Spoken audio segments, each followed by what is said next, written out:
joined the Air Force at the end of 1940. I got my number then, but being I was in a position that I couldn't just join. The only thing I could join, I was in a specialist job. I forget what they call it now, and I didn't get called up till the beginning of June 41.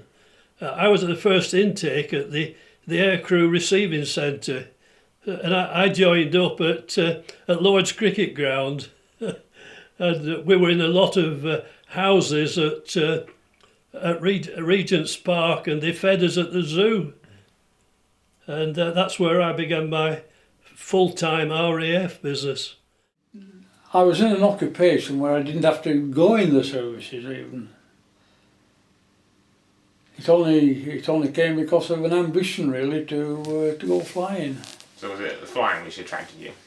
I went as a Spitfire pilot, yes. What attracted you to the Air Force, would you say? Well, I don't know.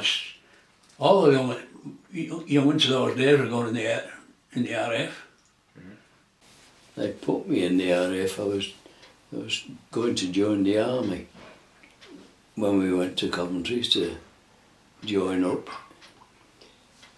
They said, "Oh no, we're building up a big," which they were, a big bomber fort, because they did 1,000 bomber raids on Germany eventually. But I went to join the army. They said, "No, you'll go in the RAF." A friend of mine who also wanted to be a pilot, we were at school together, and we went to Warrington, where we were investigated, if you like. He had one eye not as good as the other one, and so he had to take ground duties in the RAF, and he could have stopped.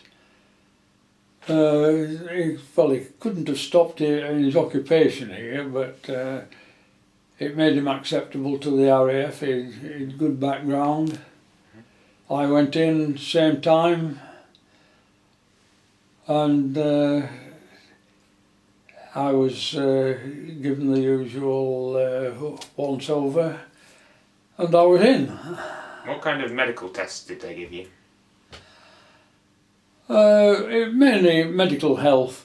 If you were fit, that was what they wanted. Mm-hmm. If you had anything that wasn't right, no use for flying duties.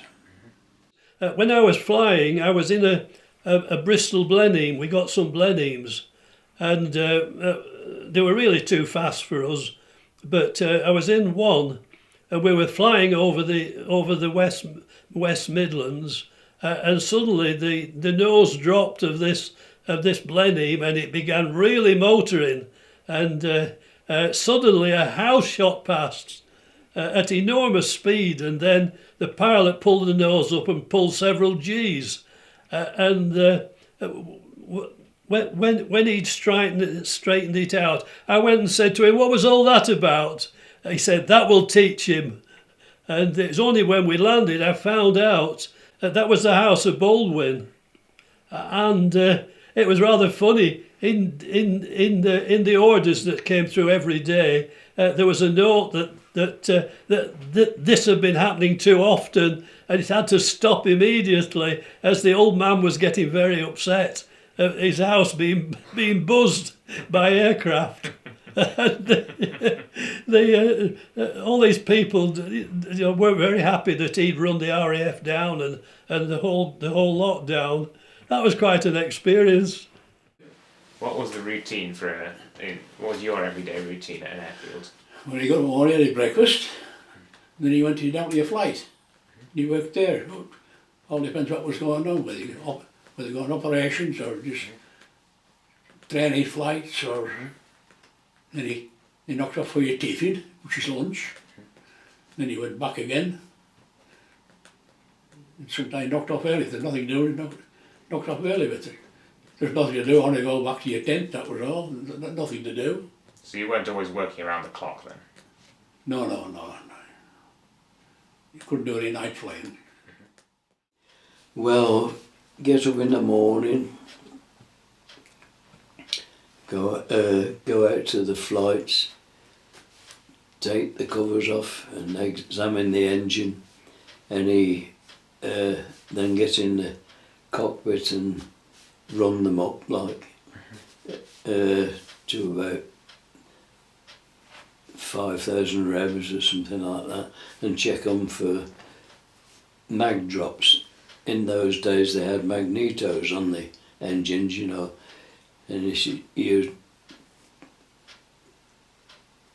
switch them off and they'd run on one magneto, and if the revs dropped a lot, you'd know there was trouble, so you'd change all the plugs. And that, on a 14-cylinder engine, that's 28 plugs to change. That was a bad job. Well, it wasn't very often because it's a good engine. I had a funny do. I had an Australian soldier's knife, which was an enormous knife. And one of my friends who was bombing, they had to drop leaflets, and these leaflets all came tied with a piece of string, you see, and they had to cut this string. And he borrowed this great big knife of mine, and he was dropping leaflets, and he dropped the knife, and he worried for weeks if he'd have hit somebody. He dropped 14,000 pounds of bombs, but he was more worried about this big Australian soldier's knife if it had done any damage. But he dropped the knife with his leaflets. What do you think was the best plane they had in the RAF? The Spitfire once over, the Spitfire. And then he came, well, the Lancaster was the best bomber. And he had his fighters. Then the Mosquito came, which was good. I'd say the Spitfire was Spitfire and the Hurricanes were the really aircraft that mattered, I think. Would you say the Spitfire performed well in combat? Very good, yes. Always reliable. And you always knew what to do if the engine cut out, if your aeroplane was shot at from a different angle that you hadn't seen. And where I was flying, or when I was flying Spitfires, used to be 3 columns of 4 in a flight, in a squadron, flying to look after each other as well. Did they make up their own tactics as they went along, would you say? Not really. That was up to the squadron leader, who was in charge of a flight of 12. And of course the wing commander had 3 squadrons under his wing. That was 3 squadrons. But when it was just one squadron with a wing commander, squadron leader in charge, everyone looked after each other. You're in 3 columns of 4, you see, so you could take care. I could see out to the left, the man on my left could see out to my right, and the squadron leader at the front was responsible for getting you there and back. In early 1941, the RAF began sending its fighters out on raids over northern France to try and win air superiority by weakening the Luftwaffe. I was based then on the south coast at Lim. I was a member of a squadron there, and we had to do quite a lot of flying over the channel to keep an eye on any planes coming over. Funnily enough, the Germans never stopped to fly or attack you. You were defending Britain, and they were frightened that we might be looking for them as well. When we first went over to France, the whole squadron went over there, and you got to look after yourself. Germans could come and take you by surprise if you weren't quick enough. I know I had to warn my CO that there was an aeroplane coming up fast on his tail, and he broke away, and had to chase the other fellow back to Germany. Also in 1941, The RAF initiated a bombing campaign against Germany. I never knew why this happened, but the whole of Bomber Command used to climb to 24,000 feet over Lincoln. You had 700 aircraft cruising round over Lincoln, and we weren't that far away, and the whole area vibrated. It was frightening. I don't wonder everybody in Germany got frightened when they heard it. It was alarming. When you got 3,000 Merlins and other engines hammering away there. They said that deceived the radar. Now I can't see why it happened, but I wouldn't know. But it was quite incredible, the noise was. We were about 20 miles away, and we still got vibrated with them going round and round up to 24,000 feet. And then suddenly they'd all go, and it would go very quiet. Initially, Bomber Command targeted German industrial facilities, but these proved difficult to find at night. One of my jobs when I went to 460 Squadron was trying to find where our Wellingtons had dropped their bombs. You see, I've flown at night in the wartime, and it's very difficult. It's difficult navigating in this country, never mind over enemy territory. If it was cloudy, of course, they just couldn't see the target, and they just used to drop the bombs as best they could. And one of my jobs was, when they came back, was trying to find out where they dropped their bombs, which was quite difficult. But the early bombing wasn't very good.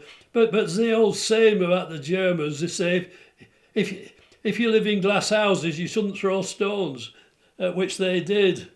And of course, I mean, really the Luftwaffe weren't anything like as strong as the RAF was. Our squadron, one squadron, could drop more bombs in Germany than the whole of the Luftwaffe could do on London in one night. And there were 21 squadrons. Since the raids on production facilities were having little success, Bomber Command was ordered to launch large night attacks against German cities. Now, one time when we had the Wellingtons, one of the crews couldn't find the target and just dropped his bombs where he thought the target was, and it wasn't. But there was an almighty to-do underneath. There were all kinds of fires and funny colours and all kinds of things. So when they came back, they reported this, and I worked out as best I could. You know, I had better winds and things than they had, and I knew what was happening with the other aircraft. And I worked out roughly where he dropped his bombs, you see. And I got a Spitfire to go out next morning and find out what had happened. And this Spitfire went out, and they found that this bloke had dropped bombs on a chemical factory in the middle of a wood that was very secret.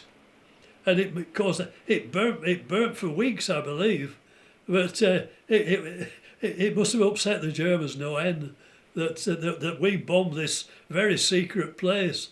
What they were making, I don't know at all.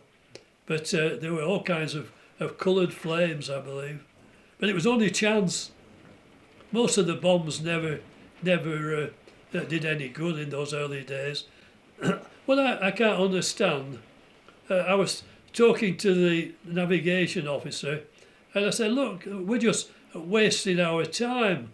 You know, we're losing crews and we're not doing any real damage. Occasionally they did. He said, yes. Now, he'd been a lecturer at Cambridge, this bloke had. He said, I'm going to Cambridge, and I'm going to have a go with Lindemann. Now, Lindemann was Churchill's scientific advisor, and he made a mess of things. Lindemann did, and I don't think he got anywhere, but later on, of course, they got oboe, and they did the town blitzes, but the early Wimpeys and Sterlings and stuff didn't do that much damage. But aircraft were also used for destroying enemy war machines on the battlefields, as well as the production lines.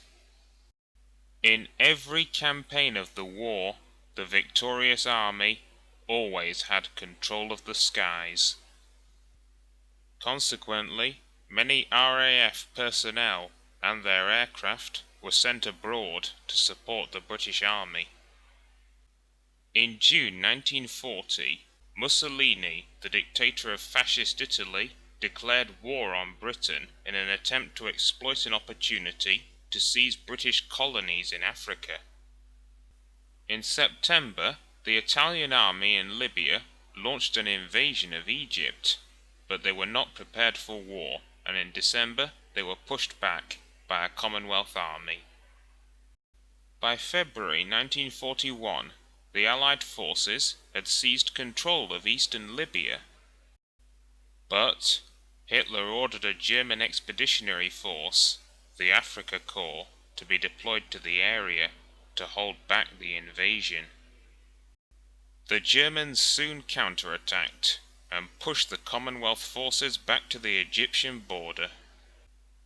But further German progress was hindered by a lack of supplies. Axis ships were frequently attacked by British submarines and aircraft which operated from the island of Malta. Malta was right on the shipping lanes between Italy and Libya, and the Germans realized that as long as it was in Allied hands, it would hinder the progress of the Afrika Korps. So, the Germans and Italians tried to force Malta into surrender with air raids and a blockade. As the Allies began to lose control of the island's skies, they responded by deploying fighters to the area. I heard that they wanted pilots in. I hadn't been on long, funnily enough, on there. Less than double hours, you know. And I saw the CO and said I'd like to go to Malta, and I was on my way in no time. What drew you to Malta? I went to Malta, yeah. Now, what drew you there? What made you want to go? Action. Young and daft. Initially, the Germans were the bosses, if you like, because we didn't have sufficient aeroplanes or fuel or things like that. And they made themselves awkward, to say the least. But eventually, during my stop there, we were out looking for them. And we used to go over from Malta over to Sicily, try and get the Germans to come up so you could fight them and get rid of them. Did they ever come up? They never stopped up. Were you ever asked to attack them on the ground? Yeah. You just go over there, find the aerodrome that they were talking about and fire on the aeroplanes there. Make them unserviceable.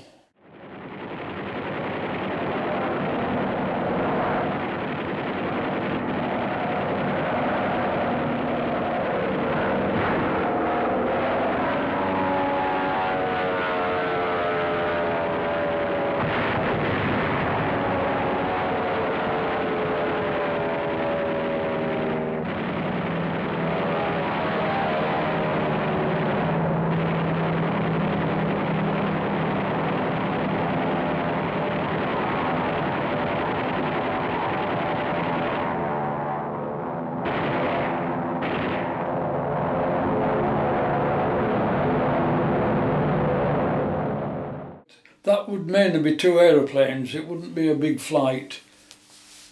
And I would go over with an experienced pilot. Soon after I went there, a chap who'd had plenty of experience from Malta, and he took me over there as his number 2, and we went looking for danger over there, for trouble over there. Did you find any? Yeah, the Germans knew too. They were all, like, I remember one occasion where they were all, not all, but a lot of them were serenading themselves in the sun on the aerodrome, and when they saw us coming over, someone must have warned them, and when they knew we were coming over, they they made a beeline quickly for the aerodrome buildings to get out of the way. Did you see any of this action you wanted then? No, we didn't get aeroplanes up, funnily enough, on flights like that. Very rarely.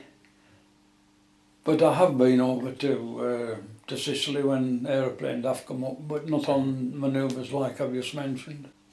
So did you ever shoot any planes down at all? I fired on them, and then you're not really interested in, once they've broken away, you weren't really interested. You know, you're looking after yourself and your flight or squadron. You just left them once they'd broken off then? Sorry? So if a plane just turned and flew off, would you just ignore it? Well, they would, the Germans would go back to Sicily. They'd get away quick if they knew that you were there. We always felt independent and capable of looking after ourselves. That was the main thing. And they only sent pilots out there who were likely to survive that way. Very few pilots were sent out unless they were very capable, and that was it. What was the longest flight you ever did? About 4 hours, believe it or not, in a Spitfire. Everything throttled back, so you weren't using a lot of fuel, and you had a long-range tank on, a 90-gallon long-range tank. And we were looking for a pilot who'd flown out from Malta, and he didn't come back. Occasionally you will get this. Some weren't as capable as others. If they got in a mess, they weren't capable of coming out of it. Do they know what happened to him? Well, I don't remember more than one occasion where people went out in a speedboat to pick a pilot up. He was lucky, because if they once got in the water, flying over from Sicily to Malta, the chances were that they wouldn't be picked up. Some I knew from squadrons on the unit I was on, they would come down and they'd lost their ability to get back because the life raft, if you like, or lifeboat that they were carrying, they just didn't survive. Despite intense bombing from the Germans and Italians and the Axis blockade, the Allies still managed to get enough supplies to Malta to prevent the island from surrendering. Elsewhere, Hitler was initiating the campaign that would decide the outcome of the war. In June 1941, the German army launched a massive invasion of the Soviet Union with the intention of winning a quick victory. What Hitler did not realize was that by invading Russia, he was committing the Wehrmacht to a fight which they could never hope to win. But the Soviet forces were initially caught off guard and for several months suffered crushing defeats at the hands of their new enemy. However, Hitler had underestimated the potential of Stalin's army, the problems of supplying his troops, and the harshness of the Russian winter. By the end of 1941, the Axis forces had conquered large expanses of Soviet territory, but had begun to suffer unsustainable losses that would eventually lead to their defeat. In June 1942, the Africa Corps launched a new offensive which pushed the British 8th Army deep into Egypt. The advance was stopped in July at the town of El Alamein, not far from Alexandria. Both sides spent the next few months digging in and preparing for the battle which would determine the outcome of the North African campaign. What point in the war were you sent to the desert? It was when the Germans had come through Alamein.